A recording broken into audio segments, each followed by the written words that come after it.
Hola, gracias por venir. Welcome to my Global Leadership Certificate presentation, and I will be focusing on the power of multilingualism. And my name is John Allen, by the way. So what is multilingualism? ¿Qué es el multilingualismo? Para mí, el multilingualismo es la habilidad para hablar y comunicar en múltiples lenguajes, todo alrededor del mundo.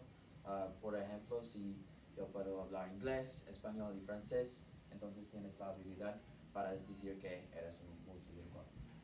So what is that really to me? I think it's just being able to really understand and be able to communicate with people all around the world in multiple languages. And it's really important to learn this because there's a lot of power that comes with it, such as the ability to really know what's going around in your surroundings. For example, if you're in a country that you're not really familiar with, if you're able to speak the language and hear it, then you might have a better understanding of if there's danger coming towards you, and you might be able to better counteract that by thinking on your feet and possibly being able to talk with a local person who might be able to help you. ¿Por qué es importante y poderoso el multilingualismo para mí? Eso es como yo les dije, es que es muy importante para aprender sobre las otras idiomas, para tener la habilidad para mirar qué está pasando en una clase o en la escuela en un otro país, o por ejemplo si estás en un metro, es un ejemplo de el poder. Si quieres ir todo alrededor de la ciudad, entonces puedes. And I think that it's really important, and there's a lot of power behind it, because you're able to really better understand and have a better feel of different environments, and you're able to do pretty much whatever you want. And the same way that you're able to get around in a city in the United States speaking English, you're able to do this in other countries that with languages that you're able to speak as well. So it's definitely important to learn this because you're able to get a better understanding of identity and experience as well, because the experience of going around and traveling around a city that with a language that you speak, it can almost feel like home, and that power, and it really translates over to other cities and other countries that you can speak, so it really feels like home to you as well. So that brings me into how my time was in Spain and how it showcased the power of multilingualism. Como mi tiempo en España mostró el poder del multilingualismo. Por ejemplo, un ejemplo informal es cuando yo estaba en Taco Bell. Porque cuando yo estaba en Taco Bell, yo he hablado con una mujer y yo estaba hablando en español. Y cuando estábamos hablando, hay una conexión muy bien y muy simpática. Y eso es diferente de si ella me piensa que soy un americano. And it's a different experience that you might have, and it showcases the power a lot, because if you speak with someone in their own native language, they're more likely, honestly, just to give you the time of day. And this has definitely showed a lot when we were in Spain, when, for example, we were just trying to all order in a line, or a lot of different people were trying to get tickets or something, and we were all speaking English, and they are all kind of realistically kind of pissed off to speak with us. Whereas if you went up individually to someone and spoke to them in their own language, then you definitely had a different experience, and you get to bring that as a part of your own identity as well, and you get to share that connection through language with other people. And un ejemplo más formal es cuando estaba en un parque de Gaudí, cuando yo estaba un traductor por mi compañero. Es un ejemplo de el poder como los académicos, and it's really important to really understand different languages, because there's so much history and culture that is tied to that language, and being able to really share that with someone else it can be extremely influential for anyone that you might be able to share that knowledge with. And it's interesting to really think about, because without the language, you may never understand some of those cultural aspects and an obvious history that might be tied to that certain place, such as when we were at the Gaudi Park, which I was explaining. if I never knew the language and I wasn't able to translate for my partner, neither of us would have been able to really understand what was going on. And being able to practice multilingualism in this way has definitely showcased a lot of power through that language. So, reflection on my linguistic development y reflexión sobre mi desarrollo lingüístico.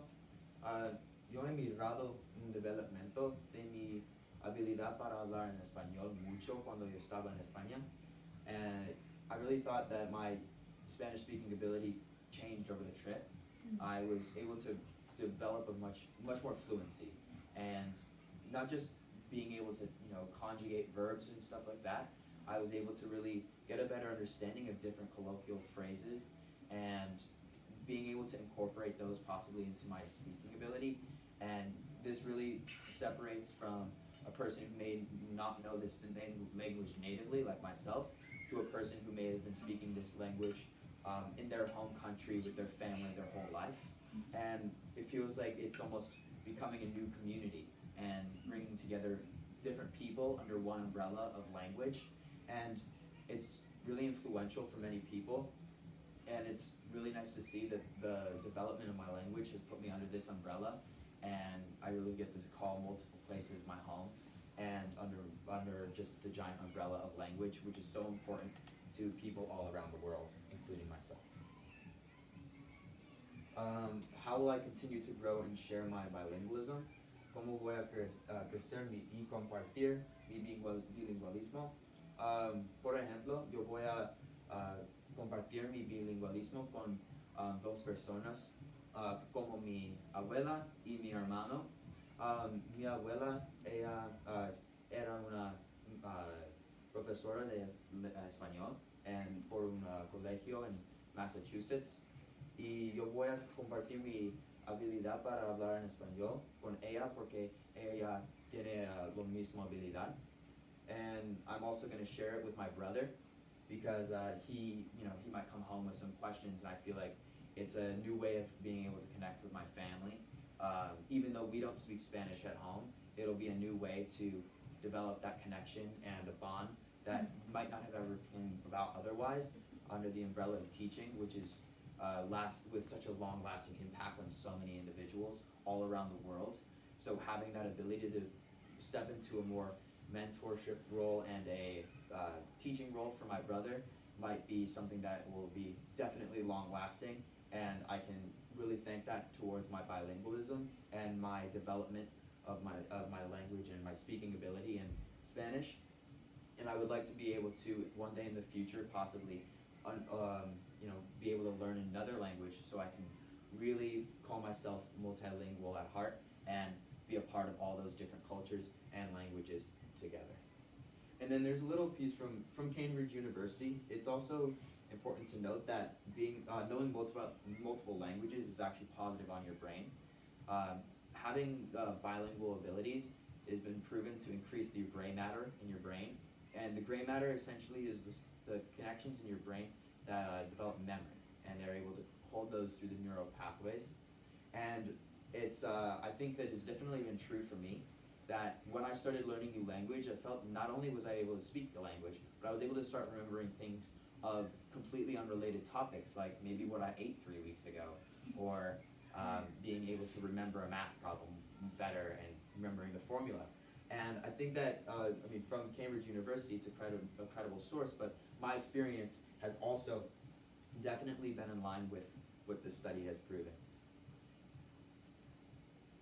And then my leadership, and what have I learned about myself, y mi liderazgo, lo que aprendí sobre mí mismo. Una cosa que yo aprendí sobre mí mismo es que yo necesito más paciencia, porque personas, si ellos quieren hacer algo, prácticamente todo el tiempo van a hacer eso. So if people really want to do something, it's unlikely you're going to change what they're going to do. So just learning to go with the flow and having patience for that is really important to leading people, and letting people do what they want to do while also going towards a collective goal. And un ejemplo de cuando yo estaba trabajando sobre eso es cuando estábamos en metro y diciendo a las personas en mi grupo que necesitamos esperar o necesitamos ir rápido, depending on the time or depending on when we really needed to go someplace or for any other external reasons. And that's definitely been thanks to my bilingual ability, because I'm able to better understand the people around me, hear things on the intercom, and really get a better understanding of not just the language, but myself as well. Gracias por escuchar. Thank you for listening. And any questions? And here are my citations as well.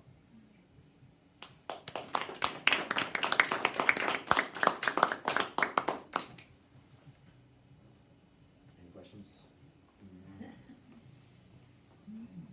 No, qué bonito hablas español.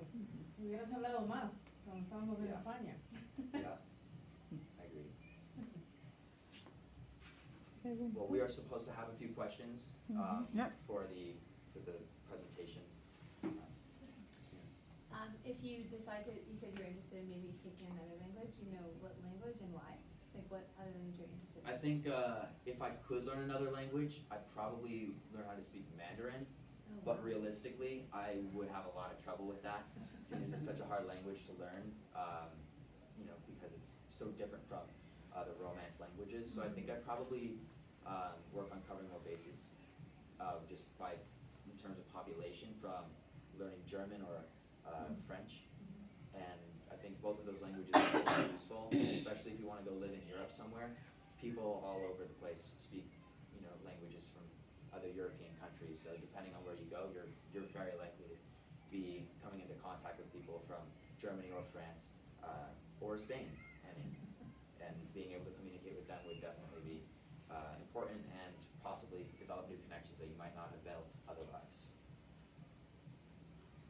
I was really interested in the article about the impact on the brain from learning language. Had you already noticed that about yourself, that your memory was changing, or was it Yeah. when you read the article you thought, oh, that's why that's happening?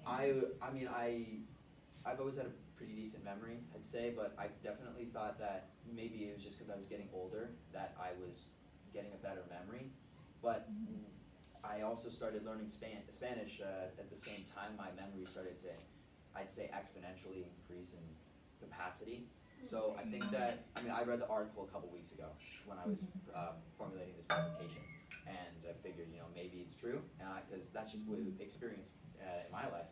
And it turns out that the studies have proven that, there are more neural pathways that are developed and strengthened in your gray matter when you learn another language. It doesn't have to be English and Spanish as a combination. It's just having the combination of translating one word to another word helps bring those connections, and that can be transferred off into other things as well.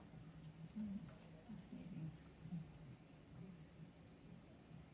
Yeah. You talked about wanting to share this language with your brother and then teaching your brother, knowing the kind of person that he is, and you wanting to be a mentor and a kind of teacher for him. What do you think are some attributes that you would want to have that you may not have now, or it's still kind of developing to be able to have that relationship? Like, still, oh, you're my brother, but I also want to be this mentor and leader and teacher. Yeah, I spoke about it in my leadership piece about how I can change and develop better leadership skills, and it's definitely the patience. The kid really, he gets on my nerves. So learning patience for that would definitely be important, and I definitely benefit from that, and so would the connection and the bond that we would share benefit from better patience. And in the past few months, maybe a year, it's definitely been improving, and I think that the patience has come a long way, and it's still got room to develop, as is every aspect of everyone's life, but patience would definitely be, patience is a virtue. Yo tengo una pregunta y te la voy a hacer en español. Si quieres la traduces para tu audiencia. ¿Cómo el tener la otra escuela con nosotros, la escuela de hawaianos o de la lengua hawaiana, te ha impactado un poco en tu vida y en tu propio crecimiento? Yeah, so this question is mostly how is the people from the Hawaiian school, the Hawaiian immersion school, how has it really impacted myself and the trip maybe? I think that it's definitely been an interesting experience, since we learned such vastly different subjects in school. I was asking Nui what he was learning in school, and he said he doesn't know how to say it in English. And so we have a very different understanding of what we go to school for. So I go to school possibly to learn some BS about statistics, and he goes and learns about some true history that happened in the islands of Hawaii that I'll never be able to understand to its fullest extent because of language. And I think that having that common umbrella of English, I would have never known this if he couldn't translate what he was at least trying to learn in school to me. And I think that was really impactful for me, seeing as the culture is so different. Even though we speak the same language and live on the same island, school is really a very important thing for people's lives and a real agent of socialization. So it changes people and their understanding of who they are a lot, and being able to share that through language is really attributed to the power of it. Muy bien. Okay, gracias. Gracias, bravo.